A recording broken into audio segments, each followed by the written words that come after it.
more like 4. And who is this third man? This is Captain Henri de Fonce, our spy. He got us into Vienna. If not for him, Lord knows what would have become of us. Well done, Captain. We're most grateful. Summon Count Czernin immediately. Tell him the package has arrived.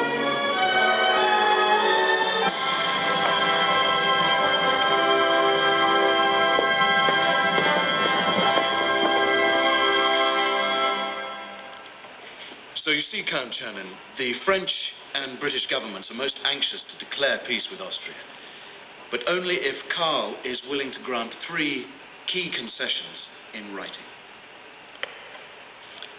And those are?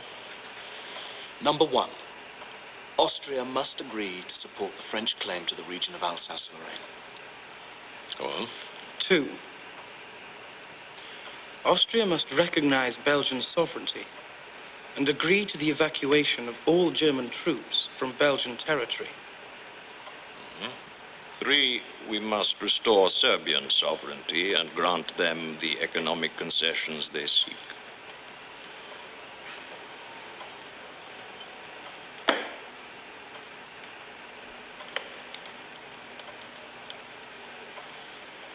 These demands are somewhat problematic, but not altogether unjustified. Oh, I agree. But there are many in the Empire who would not. If I may speak frankly, there are those who would view these concessions as a betrayal. Perhaps even treasonous. Who would dare? The Kaiser, for one. Your Imperial Majesty knows that I have no wish to anger you. I was foreign minister to your great uncle, the Emperor Franz Joseph, for many years, and I hope to be yours for many years to come. But we are not just talking about peace with France. We are also talking about an end to our alliance with Germany, and this is not a matter to be taken lightly. The Kaiser can be a powerful enemy, as England and France have already learned. I understand that, Count. But all that must be weighed against the realities of this war. Of course, we could go on until one side crushes the other completely. But at what cost? Diplomacy demands. It's the failure of diplomacy that's got us into this mess. Your Imperial Majesty has strong views. But she's right, isn't she? Look at Russia, my God, a revolution. The Tsar deposed by his own people. And why? Because they are weary of war. They are angry and dissatisfied. If we want to stop the same thing happening in Austria, we have to liberalize the monarchy and give the people what they want, peace, whatever the cost. I'm not merely being noble. It's not just the men in the trenches I want to save. I don't want to go down in history as the last emperor of Austria. The one who let a 1,000-year monarchy crumble through his fingers like dust. Very well. I will draft a letter. Will tomorrow be soon enough? As soon as you can, Count. Thank you.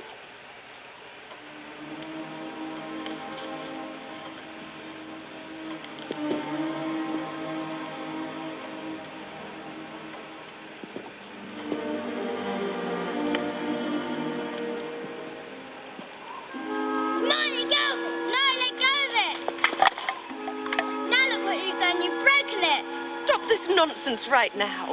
You made an effort to share your toys instead of fighting over them.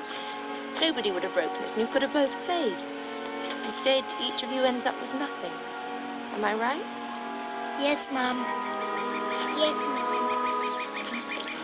Too bad nations don't have grown-ups to settle their disputes. I haven't slept well for the last 4 months since I've been emperor. It's quite a responsibility. It's not what I expected. When Zita and I married, we planned for a quiet, uneventful life of the royal court. There's Count Chernin. Come on, everybody! Let's race to the house! Shame, really. I would have enjoyed a quiet, uneventful life. But this isn't what we talked about at all. We spoke of guarantees, not platitudes and maybes. There is a language to diplomacy which must be observed. To hell with your language, and to hell with your diplomacy. Now, calm down. There's nothing to be gained by any of this. Count Janin, forgive my brother-in-law's rashness. Although I must admit, this letter, well, it is a little bit more vague than I had hoped. As it must be. But why? One cannot start a negotiation by giving away the farm and all the livestock, can one?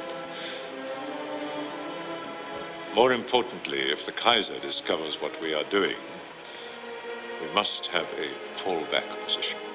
Fallback position? Is that all you diplomats care about? Millions of people are dying, Chernin, and all you're concerned about is covering your own flank. Young man, I'm less concerned with covering my flank than covering the Emperor's. Your Imperial Majesty, I advise caution. I have been as explicit in this letter as I felt it was wise to be. And now, it is up to you as to whether or not you wish to send.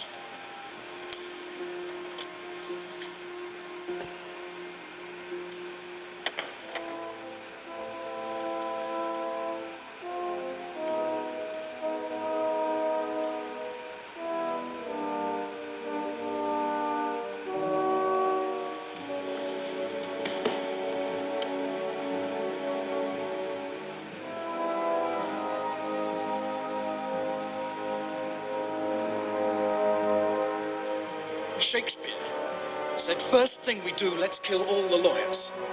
He was wrong. We should start with the bloody diplomats. Your Imperial Majesty has made a wise decision. Have I?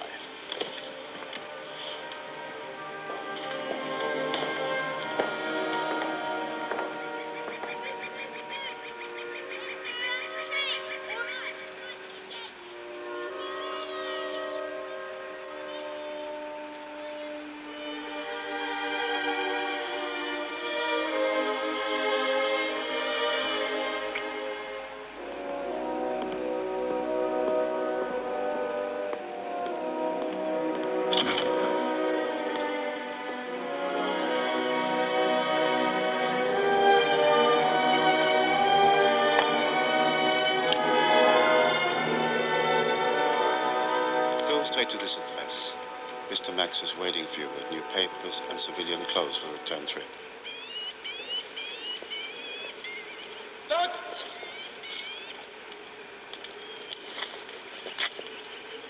You have Count Janin's letter in a safe place.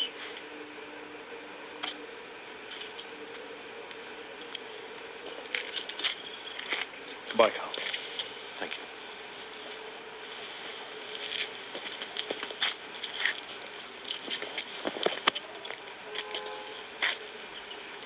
As for you, Captain, we can never forget all you have done for us. Our brothers are precious. I know you'll look after them.